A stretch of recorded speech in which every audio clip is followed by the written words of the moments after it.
There's no evidence of homicide. CBC's Josh Crabb joins us now live. He's standing by tonight at Brady Road landfill.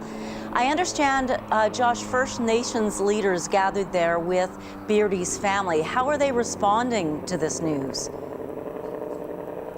Janet, Chief Christopher Travers of the Lake St. Martin First Nation and leadership from the community gathered here. They say family members actually weren't able to make it at the last minute. However, they did talk about Beardy's death. Travers said he couldn't comment on the investigation itself, but he says her death has taken a toll on community members who were displaced by flooding in 2011, and he says Beardy was impacted by that flooding as well. Now, Chief Danny Smythe with the Winnipeg Police Service says investigators were able to track Beardy's activity prior to her body being discovered here at the landfill at around 3 Monday afternoon. Investigators say they got tips from the public and used video surveillance. Detectives say Beardy went to a retail store in the 2200 block of Pembina Highway and was seen leaving the store alone. Smythe says she then went to a commercial refuse bin around 11:14 in the morning and was observed climbing into the bin on her own. And she was actually observed to climb into the bin on her own. Now, there was some activity observed within the bin, and after a short period of time, there was no further activity observed, but she was not observed climbing out of the bin at any time. At approximately 2:02 p.m., so just a couple of hours after, a commercial truck was observed picking up the bin and emptying its contents into the back of the truck. The truck proceeded to the Brady landfill and emptied its contents. Linda's body was discovered shortly after the contents were emptied. Now, Smythe describes Beardy's death as a tragedy. He says an autopsy was conducted and her injuries were consistent with being handled in a garbage bin by a garbage truck, but police say that hasn't been confirmed as Beardy's cause of death. They're still awaiting toxicology results. And I know that toxicology results can take weeks, Josh. The discovery of her body has garnered attention right across the country. Here at home as well, where family are remembering their loved ones. That's right, Janet. Family members released a statement earlier today before First Nations leaders gathered here at Brady Road landfill. They say they're heartbroken and devastated by Beardy's death, and they say they have more questions than answers after the police gave that update. Now, they say that Linda was a mother of 4, originally from Lake St. Martin First Nation, who grew up in Winnipeg. They say she had a strong Christian faith and is being remembered as a super devoted aunt who always stepped into play with her nieces and nephews. She was the youngest of 5 sisters. Chief Christopher Travers from Lake St. Martin says Linda wasn't able to return to the community due to flooding. It's another example of harm and trauma affecting our people. Had our people had the chance to return home to our traditional lands, Linda Beardy might maybe still here today. However, she's returning home in a casket. Beardy's family says they are gutted by the update from police. They tell CBC they're gathering and preparing another statement in response. Janet. Josh, thank you for this. That's CBC's Josh Crabb reporting live tonight from the landfill. The Premier, Heather Stephenson, says her government is committed to ending violence against Indigenous women, girls, Two-Spirit, and gender-diverse people. But a longtime advocate for victims says commitment isn't enough. Immediate action from all Manitobans is needed to save lives. Matt Humphrey has more. In plain black and white, the National Inquiry into Missing and Murdered Indigenous Women and Girls lays out a path to safety. 231 steps to be taken by government and all Canadians to end the genocide against Indigenous people. 231 calls for justice, including recommendations from the Aboriginal Justice Inquiry of 1988. do you look at those recommendations because they're mandatory, and do you say, okay, we have done this, we need to do this next? Yeah, we're still committed to implementing the calls to action from the MMIWG inquiry, and we'll continue to move in that direction. Do you have a concrete action plan out of even the Aboriginal Justice Inquiry, though, at this point? Yeah, we do, and you know, we'll continue to move in that direction. I mean, these things are not going to happen overnight, but I can tell you we're committed. I don't want to see one more, you know, young woman or anyone for that matter end up in this kind of a situation. But with more families grieving the deaths of loved ones, kind words of support from government can feel hollow. This morning, the Premier was asked on CBC to name just one of the National Inquiry's calls to justice that she's implemented. She couldn't name one single thing that this government has done. That's shameful. Some of the things that our government has done recently under this Premier's leadership is $1.5 million investment to Velma's House. Last week, we announced a $1.3 million sexual assault emergency response. We established a matriarchal governing group to ensure the implementation of all those calls for justice. We passed Clare's Law, which answers the calls of 2 particular calls for justice under the report. Raise awareness Hilda Anderson-Piers says each day of inaction leads to the loss of human life. We're exhausted because we're fighting for survival. We're fighting to have our basic human rights met on a daily basis. And to have to continuously do that, you know, as an Indigenous woman, it's exhausting. It's hard on your head, it's hard on your heart, it's hard on your spirit, it's hard on your body. It's very difficult all around, you know. She's been an advocate on the issue for decades, leading an organization made up of family members of missing and murdered Indigenous women and girls, working to guide the development and implementation of a national action plan. But she says the work isn't properly supported. As the Premier of Manitoba, she could have committed to action, you know, resources to create impact that's so desperately needed on the ground. If Manitobans want to help, Anderson-Piers says speak up, write your MLA or MP, and demand immediate action. And her message for those in pain? I would say, you know, to all my sisters who are struggling out there, I know it's hard. And just know that we're all trying to create change for you to have places where you're safe and you're secure, and to reach out to other sisters in the community. And we need to walk together, and we need to remember each day of inaction, you know, results in the loss of human lives. Matt Humphrey, CBC News, Winnipeg. We will bring you more from the Premier's interview today in about 16 minutes. It's also available right now. You can watch it whenever you like on our CBC Manitoba YouTube channel. An autopsy shows the death of a 36-year-old woman in Thompson last month was a homicide. Police found her inside a home on Grey Wolf Bay, March 24th. Anyone with information is asked to contact RCMP or Crime Stoppers. An important hub of Winnipeg's North End is being rebuilt. The old Indian and Métis Friendship Centre will reopen as the Winnipeg Indigenous Friendship Centre. The CBC's Stephanie Cram brings us the story. Previously, the Indian and Métis Friendship Centre was a vibrant and supportive community hub, which community members had described was a beacon and a safe space for many.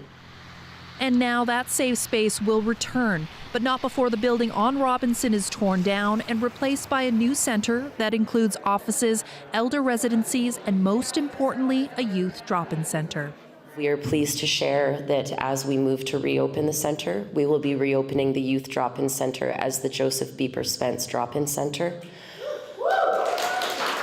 The name is being carried forward from the old Friendship Centre and is in honour of Joseph Beeper Spence, who was shot and killed in Winnipeg's North End more than 25 years ago. Originally opening its doors in 1959, the Indian Métis Friendship Centre was the hub of the North End for people from Winnipeg's growing Indigenous population. But in the last couple of years, the centre has had some difficulties. In 2017, it lost its funding and had to close its doors. When we lost the Indian Métis Friendship Centre a few years ago, it was a huge blow to our community here in Winnipeg, because the Friendship Centre, although they're called Friendship Centres, in truth are our community centre. After being shuttered in 2019, the center was vandalized. It was a total loss. Mama Wichita Center took over programming later that year. The reestablishment of the Friendship Center for Winnipeg is a testament to the power of the collective voices of Winnipeg's urban Indigenous community, who through collective effort are leading the community work that is such critical importance to providing an improved quality of life for urban Indigenous people in Winnipeg. For many in the Indigenous community, the return of the Friendship Center means the return of a very important pastime. Bingo was very popular at the Indian Métis Friendship Center. We're going to have the biggest bingos in Western Canada. Better make good on that now. The goal is the first of 3 phases will be built in the next couple of years. Stephanie Cram, CBC News, Winnipeg. The Winnipeg Police Major Crime Unit's investigating after a strange crash downtown overnight. An armored security truck heading west along Portage Avenue around 1 a.m. hit one of the concrete pillars that supports the skywalk, and it flipped. Emergency crews had to cut the driver free and then take both people who'd been in the truck when it crashed to hospital. Police say they've learned someone may have approached the truck and robbed it. They ask anyone with information to contact them or contact Crime Stoppers.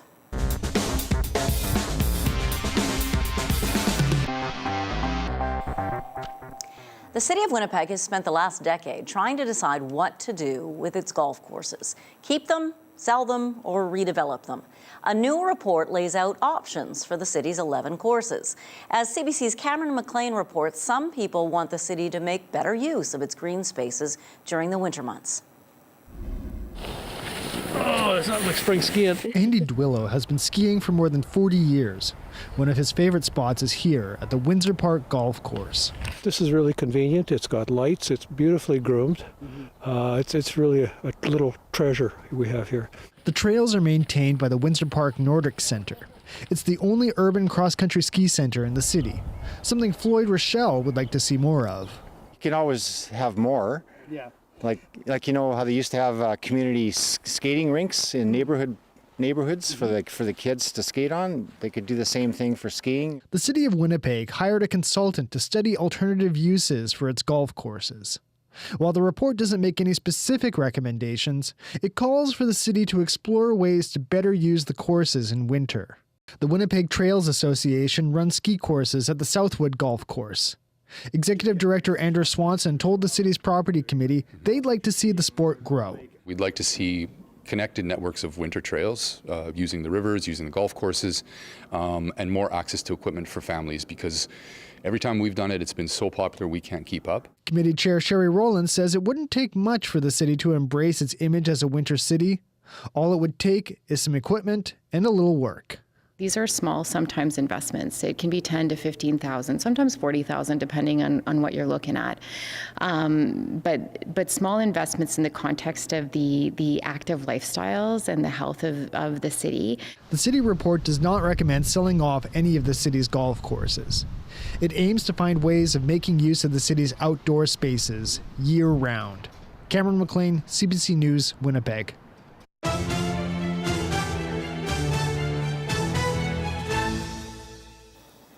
The Winnipeg Jets are in reach of an NHL record, but the achievement would not be one fans or players would be happy about.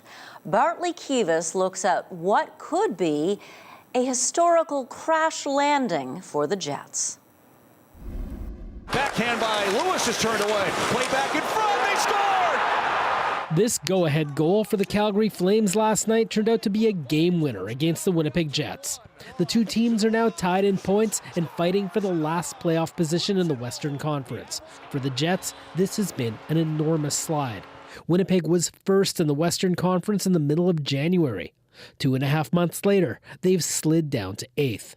This is not just a big collapse. It's highly improbable, statistically, to win so much so early and lose so much later on. That means there's only about a 4% chance of them doing as badly as they have done. But things could get worse for the Jets. If Winnipeg misses the playoffs, they'll become the first team in league history to lead a conference more than halfway through a season and still miss the playoffs. It's more shocking than it is surprising, because I think this team knew how to win hockey games. They knew the formula, and then they started to add ingredients that ruined the recipe, right? People who cover the Jets say the team stopped adhering to an offensive system devised by head coach Rick Bowness, a system that relied on getting pucks into the hands of defensemen and creating traffic in front of the net.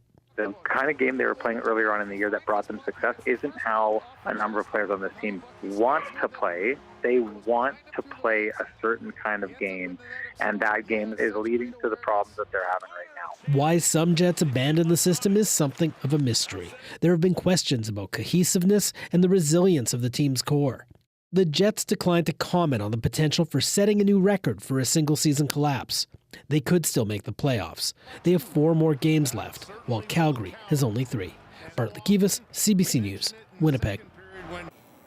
The Manitoba Indigenous Cultural Education Centre is a provincial non-profit organization located in the heart of Point Douglas. And this week, it reopened to the public for the first time in 3 years, the first time since the pandemic began. It also launched a new exhibit called Walking with Our History, MICEC Through the Years. Here is the story of the exhibit as told by curator Danielle Mason.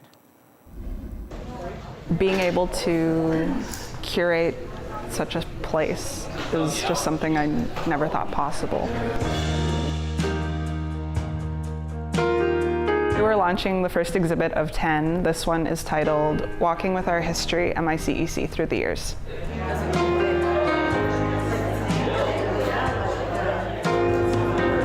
I was initially hired on as a summer student, and eventually I was brought on for the collections team, which was a project that began as documenting every single piece of artwork that we own in this center. And that was a journey that we initially thought was only going to take a few months. It ended up taking the better part of a year and a half. And once we had it all cataloged, we wanted to figure out something to do with it. I thought I would come check out the center. You know, it's been closed for the past 3 years, and so I'm finally excited that, you know, it's finally open to the public again. I think it's important because, you know, we need somewhere, you know, where we can, you know, learn about our culture, you know, our languages, our history, and I feel like this place is probably like one of the best embodiments of that. I've spent so much of my time getting to know this entire collection so intimately that I appreciate it all so much that I can't pick just one. So the fact that I'm actually able to do this and do it with Indigenous art, something I hold so dear to me. To show our art and to have other people celebrate that, I think is just a celebration of our hearts just as much as it is what we create. MICEC is back, and we're so excited to have you. It is a great resource. If you've never been in there, pop in sometime. It's a beautiful space. That was Danielle Mason from the Manitoba Indigenous Cultural Education Centre. You know, this is a very important time of year for so many families in Manitoba. It is Sikh Heritage Month, it is Passover, Ramadan, and we are heading into the Easter weekend. CBC's Jim Agapito had a chance today to speak with Winnipeggers about their plans for this long weekend. Tell me, how excited are you about Easter? I'm really excited because it's really fun. Usually school is getting harder as you go up the grades, so all breaks are really appreciated. Tell me, what are your plans for Easter? I'm going to go to my son's. That's how we usually do it now, because he's got the big place out in Birds Hill, and it's nice to get out of the city. What are you looking most forward to for Easter? Being with family. Easter is coming up. Yeah. Do you have any big plans? Yeah, actually I'm gathering up with my family here, and then we're planning to go up to Toronto and, you know, just hang around, check some places out. The biggest thing is what's on the agenda? What's the meal? Do you have anything specially planned? Let me know. It's got to be traditional turkey. I've been brought up with that, and I'm a prairie girl, so turkey and all the stuffing. I do veggie burgers, I do pizza, and I wouldn't be surprised if my grandson asked for an Easter pizza. I don't know what would go on it, but... What are you most excited to eat for Easter? That's a tough question. Of course, since your mom's right there.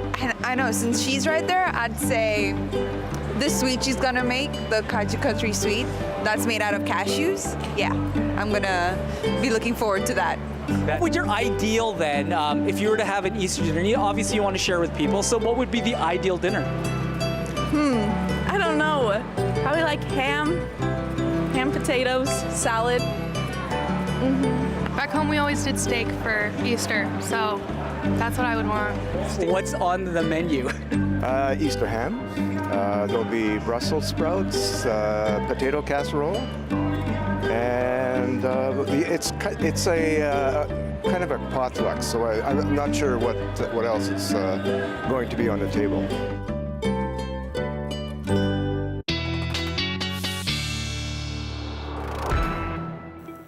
So now that we're all hungry, Marjorie Dowhos joins us, our weather specialist, of course. Wow, what a difference between this time last night. It's beautiful out there now. Yeah, you know what? And this weather is changing at the right time, because if this Colorado low had moved in over the long weekend, we know that a lot of folks would have been traveling. It would have been safe to travel.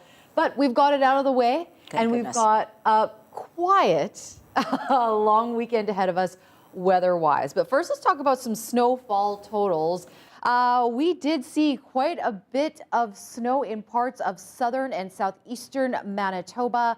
Pinawa, now these are numbers that were observed by folks and reported to Environment Canada. Pinawa, close to 30 centimeters of snow. St. Pierre-Joly, just above 24 centimeters. Gardenton got also close up to 24 centimeters. For us in Winnipeg here, we recorded at the airport 14 centimeters. A lot of snow. Well, that Colorado low has now moved on, and we are under a good mix of sun and cloud right now in Winnipeg. -3, that's our daytime high. We reached that at about 4 o'clock this afternoon. Wind chill feels like -8 right now. Wind very light out of the west at about 13 kilometers per hour. And you can see that barometric pressure is rising. And that's good news, because that means a clear sky. So ridge of high pressure settling in very nicely here in southern Manitoba, and also clear up to the north. Here's a look now at Futurecast, and what a difference. We saw a lot of weather chaos over the past couple of days. Well, it is going to be a quiet one. Sunshine on Friday. We will continue to see a clear sky as we head into Saturday. A little bit of increasing cloud here late Saturday night. So it looks like we're going to see a mostly cloudy sky between Saturday and Easter Sunday. But the good news is we will see a mix of sun and cloud on Easter Sunday. Tonight is going to be a cold one, a low of -21. With that wind chill, will feel more like -30. That's why there's the risk of frostbite here in southern Manitoba. Fog developing overnight. Fog to start off your day tomorrow, and then that will dissipate. We're looking at about -14 by 8 o'clock, getting up to a high of -1 tomorrow. That's well below seasonal for this time of year. Usually we should be at a high around 7 degrees. It will be mainly sunny, though, wind out of the south at 20. Long range forecast now. So it's going to be a cooler long weekend temperature-wise, because again, we're not getting close to seasonal. But the good news is it will be dry and it will be sunny. Mainly sunny on Saturday, high of 2. High of 3 on your Easter Sunday under a mix of sun and cloud. Looking at a high of 5 on Easter Monday, again under a mainly sunny sky. And Janet, I'm going to have your regional forecast coming up, and we're going to see where the warm spot is going to be in the province tomorrow. All right, looking forward to it. Thank you, Marjorie. Well, as you may know if you're a radio listener, once a month, Premier Heather Stephenson has a conversation with CBC Information Radio's Marcy Marcusa. A little earlier in the show, we brought you part of the conversation focused on the need to change things for Indigenous women and girls and Two-Spirit people, how to protect them. Well, here is more of today's interview with the Premier. We are starting with serious news, which won't come as a surprise to you, to talk about Linda Beardy, 33 years old, a mom from Lake St. Martin, whose body was discovered at Brady Road landfill. And I'm sorry to get into this so quickly, but I want to make sure you have time to respond. She's the second woman found there in less than 12 months. What are your thoughts on the urgency of this moment, Premier, when it comes to the lack of safety for Indigenous women in our province? Well, first of all, I just want to say that my heart goes out to the family and friends of Linda Mary Beardy. This is an absolutely tragic situation that has transpired and unfolded, and to the community of Lake St. Martin as well. We certainly think about all of them right now. In the loss that they're facing. Frankly, this is happening way too often.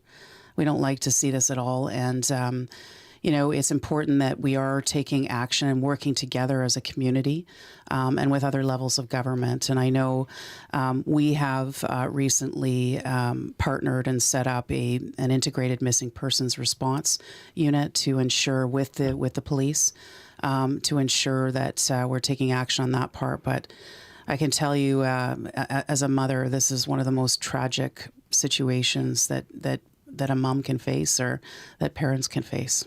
I want to ask you about some specifics because you've stood in this moment as Premier before because police believe remains of at least 2 other women are in the landfill north of Winnipeg, Prairie Green.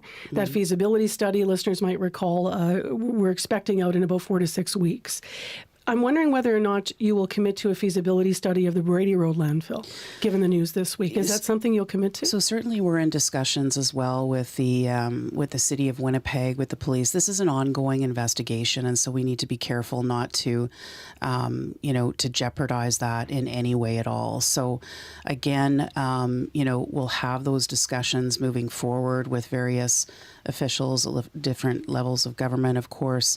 This particular site, I guess, is in the city and part of the city, and so we'll have those discussions. But again, I need to emphasize that this is still under investigation with the police, and so we need to let that process move forward as well. Which I respect. But I know in December you didn't rule out a feasibility study for Brady. So I'm just wondering now. I'm not ruling out anything. Certainly we want to get to the bottom of this, and but we'll have those discussions in a collaborative way. We need to all be working together on this. You were here when the news was on, so you've heard Elder May Louise Campbell saying, we gather, we cry, we pray like 6 times a year and nothing happens, nothing changes. Indigenous leaders continue to say that their roadmap to make women safer is right there in the MMIWG calls to action that came in 2019. And they're mandatory to implement. Can you give me a specific example of an action beyond what you've stated about the integration of law enforcement that's been taken by your government?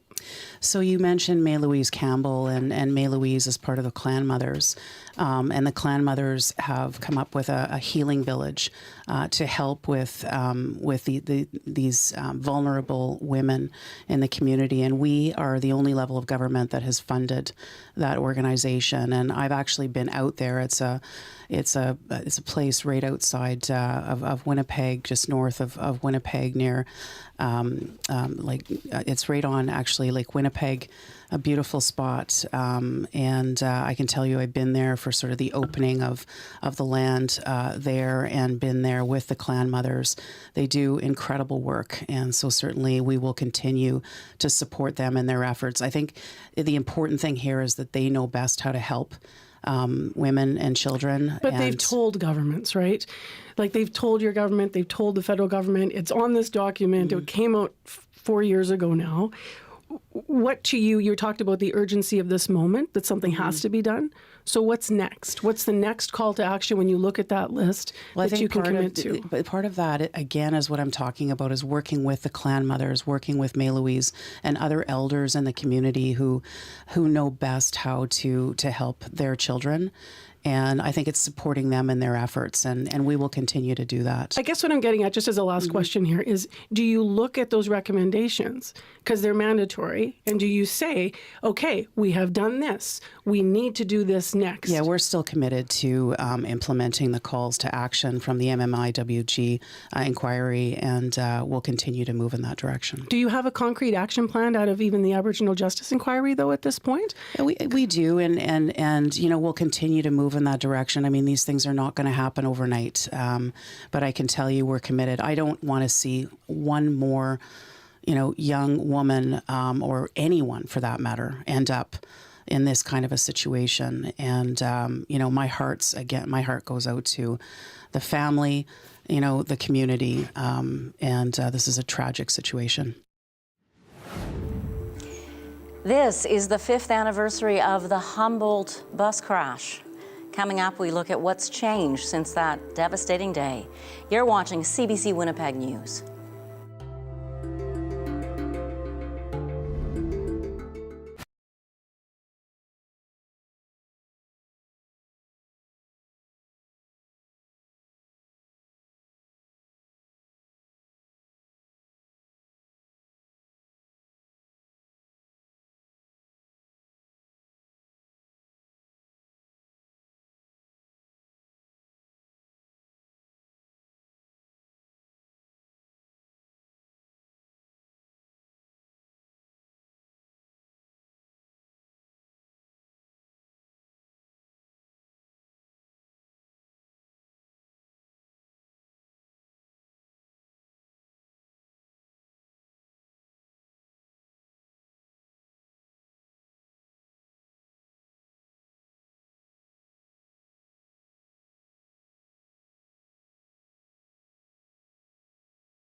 Five years ago today, an intersection in rural Saskatchewan became the focus of national attention.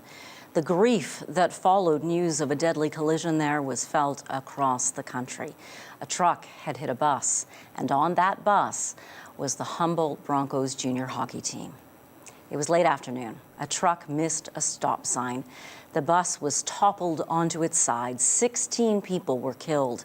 One player suffered a stroke. Another was left paralyzed. Today, church bells rang in Humboldt, once for each person who was on the bus that day. The crash prompted traffic safety changes.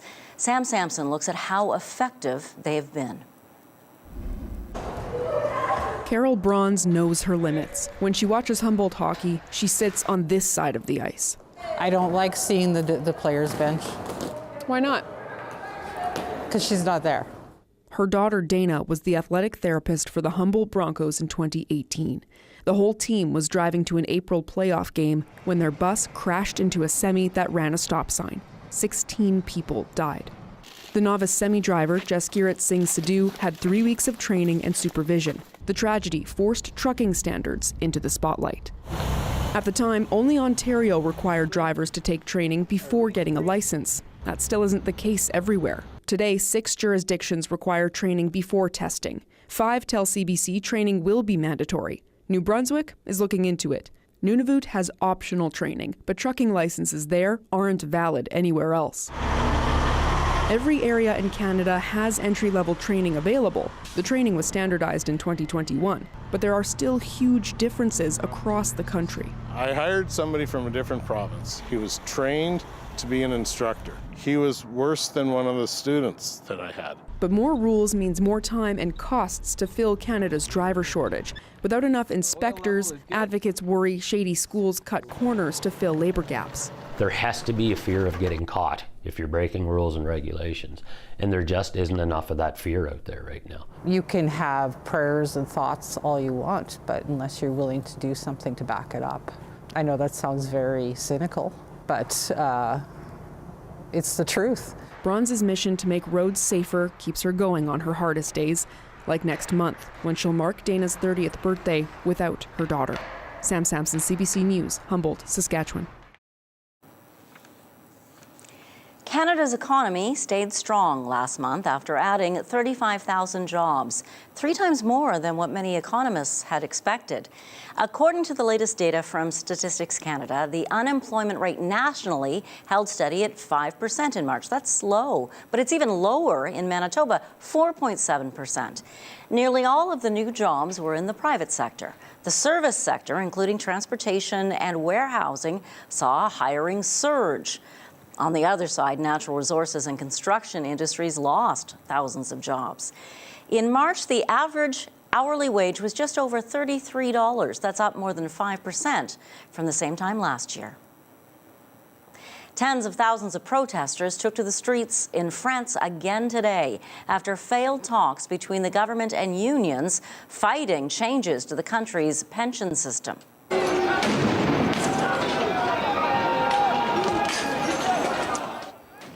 In Paris, protesters threw rocks and paintballs at police and briefly set fire to a favorite restaurant of the French president. But most rallies across the country were peaceful.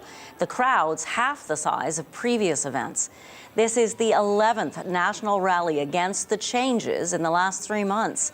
Crowds called for Emmanuel Macron's resignation, blaming him for using an executive order to raise the country's retirement age from 62 to 64. This issue is the biggest challenge of Macron's second term. Many call these protests a fight for democracy. Unions vow to keep the pressure on. Meantime, both sides are waiting for a legal ruling next week, which could veto or confirm the changes. At least one person is dead after an ice storm paralyzed parts of Quebec. Falling ice slowed traffic, closed schools, and left almost 1 million Hydro-Quebec customers in the dark. We get the latest on recovery efforts after the break. You're watching CBC Winnipeg News.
Police in Quebec say they know of only one death related to yesterday's fierce spring storm.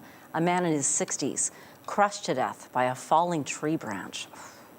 Many neighborhoods around Montreal woke up to scenes of destruction, and then a massive cleanup effort got underway. CBC's Kwabena Odora has the story. This car has seen better days. The tree fell on top of it during the storm. Not far away, Mark Lazar is trying to get around downed electrical lines. I thought a bomb went off. I thought something, for a second I thought it was even an earthquake. The whole house shook. And then I came outside and saw what happened. City crews are out in force, but there's a huge job ahead. And then all of a sudden, I saw white, like a flash of white, and I heard a huge boom. It was like an explosion, and I thought something bad happened. And it sounded like one of those huge snow plows that shakes the whole house. And came outside and saw this, absolute Armageddon. Genevieve Dumont is worried about the cost to repair the damage to her home. Damage, we're not sure. The gate is probably a little bit dented because of it. We have branches on the roof right now. We haven't gone on the roof, so we don't know. Electricians are doing what they can. Jill Hogan was home when the tree started to hit her roof and balcony.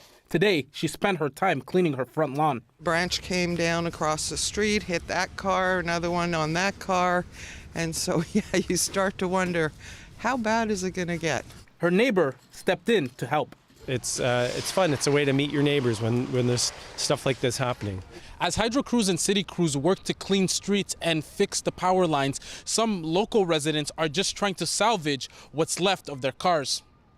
Kwabena Odora, CBC News, Montreal.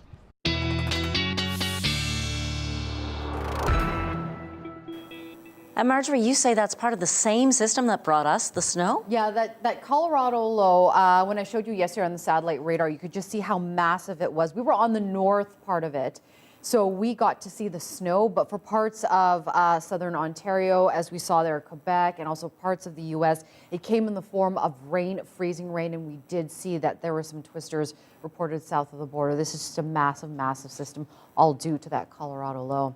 Let's take a look at what's happening right now in our neck of the woods. It's a lot quieter here than it was yesterday. We are currently at -3 in Winnipeg. It is partly cloudy right now out at the airport. Seeing a little bit of sunshine outside right now here in front of our studio at 541 Portage.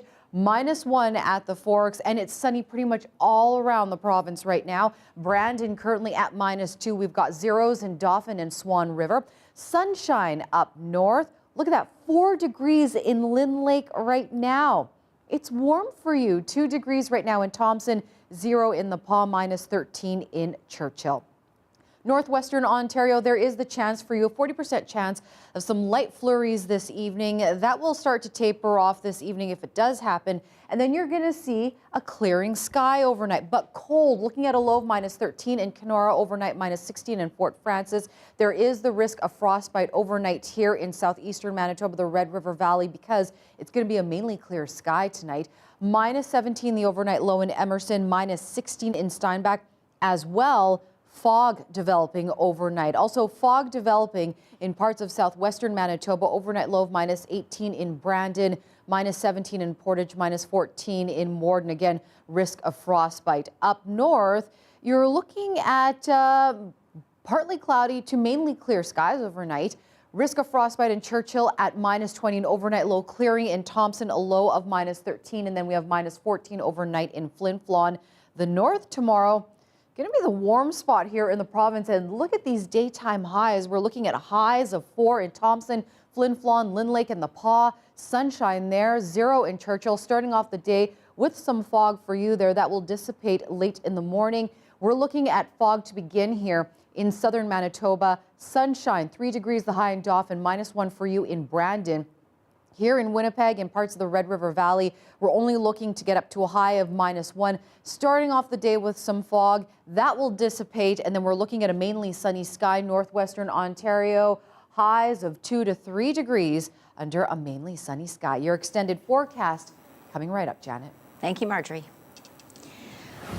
Well, if your family is able to get together for a meal this weekend, count your blessings. More and more of us are having trouble making ends meet, so we're turning to food banks for help. We hear from the president and CEO of Harvest Manitoba after the break.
Earlier this week, Toronto area food banks said they were in a crisis, that the high demand for help fighting hunger had them at the breaking point. Vince Barletta is Executive Director of Harvest Manitoba. Vince, what's the situation here? Well, in Manitoba, we're seeing, just like in Toronto with our friends at Daily Bread, unprecedented demand for food banks in Winnipeg, in rural Manitoba, and in the north, much the same trend that we're seeing all across the country. The price of food has just been going up, and it doesn't look to be coming down anytime soon. Is that a big driver of demand? Well, the whole inflation story over the last year and a half has been a big piece of what started driving up food bank demand in the second half of 2021 and carrying forward into the current period. Even as general inflation rates have started to come down, food prices have remained stubbornly high, obviously people being pinched by higher interest rates and other challenges. So that's a big piece of the puzzle of what's driving food bank demand here in Manitoba and across the country. But it's not the only challenge that we're facing, particularly here in Manitoba. Ukrainian refugees, for example, how many people from Ukraine who've just arrived in Manitoba are heading to the food bank for help? Well, you know, the last number I heard overall, Manitoba has helped settle over 17,000 Ukrainian refugees, and that's a wonderful thing that Manitoba is able to welcome those families and individuals to our province. One challenge that we are facing is that we're seeing a growing number of those Ukrainian refugee individuals and families coming to food banks across Manitoba and here in the city of Winnipeg. Just this past month alone, in the month of March, we saw 650 Ukrainian individuals and families access a food bank in the city of Winnipeg as a first-time food bank user. In fact, 55% of first-time food bank users in the city of Winnipeg last month in March were Ukrainian refugees. So it's a big piece of what's driving that puzzle here in Winnipeg and here in Manitoba. We're happy to help, but they are very big numbers for our food bank network to be able to support in terms of new demand. One thing we heard the food banks in Toronto asking for was they wanted the Ontario government to index social assistance programs to inflation. So as inflation went up, so would payments. Are social assistance programs in Manitoba indexed to inflation? So they're not indexed to inflation here in Manitoba. There are some programs like Rent Assist, which do have an indexing component to them. And we have seen some increases in social assistance rates in Manitoba in the last year, which will provide some benefit. The reality is those rates just continue to be too low to be able to support individuals with their basic needs, whether that's individual income assistance or disability income assistance. So the reality is too, we're seeing people from all walks of life using food banks. In fact, now 25% of people that use food banks in Manitoba are people with jobs. And that's something that we've never seen before. An increasing number of seniors and pensioners as well coming to food banks. So we're seeing people from all walks of life, Janet, using food banks here across the province, and we need to start getting those numbers going in the other direction. What do you need in the meantime from Winnipeggers? Do you need volunteers? Do you need donations? Well, we need all three of the things that help Harvest run. We need funds, we need food, and we need volunteer hours. And of course, people can find out all about any of those things at harvestmanitoba.ca. We're as generous as the community allows us to be, and we want to be very generous to our Ukrainian newcomer friends and to all individuals who are struggling with food insecurity all across Manitoba. Vince Barletta, thank you for your time. Thank you, Janet. Your 7-day forecast and your daily lift are still to come after the break. You're watching CBC Winnipeg News. Stay with us.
Well, sunshine is on the way just in time for the long weekend too, but cooler temperatures. We're looking at a mainly sunny sky Friday and Saturday.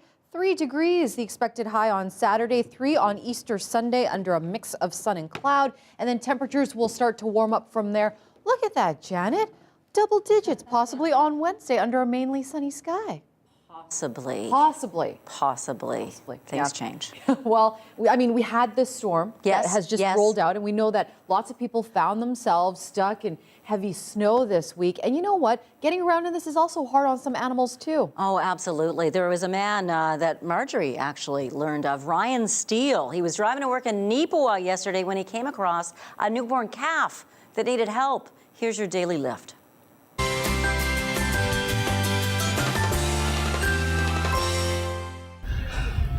So we're just driving down. We're just before Gladstone. There's a calf in the ditch by himself, covered in snow, stuck in the ditch. I've always been an animal lover, and I have a lot of farmer friends and rancher friends, so I know how much these little ones mean to them, so I just always happy to help. Ryan and his buddy went to the nearest farm. Sure enough, they were able to reunite the calf with its mother. The farmer says the calf must have been born that night before and somehow escaped. Think about it, a small white calf stuck in a snowdrift. It's really lucky Ryan and his friends spotted it. Ryan is an experienced animal rescuer. He and his partner just happened to run Wild Willow Ranch and Rescue near Beausejour. So that calf was so lucky, Marjorie, to be found by the right people at the right time. Yeah. A little lamb for Easter. It's perfect. Good to hear. Thank you for everything this week. Have a fabulous weekend. We'll see you on Tuesday. Long weekend. Good night. Good night.